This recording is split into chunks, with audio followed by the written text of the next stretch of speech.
How to deactivate Facebook account. Hi everyone, welcome back to our channel. In today's video I'll guide you on how you can deactivate your Facebook account, so make sure to watch the video till the very end.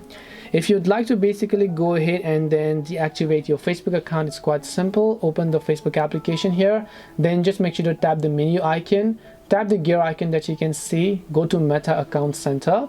Once you're here, just tap on personal details, and once you tap on personal details, tap on account ownership and control, tap on deactivation or deletion, select your Facebook account here, make sure to select deactivate, tap on continue. Follow the instructions such as entering your password and so on. After you confirm the changes, your Facebook account will get successfully deleted.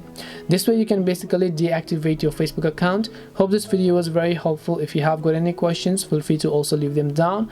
Thank you for watching and see you soon in our next video.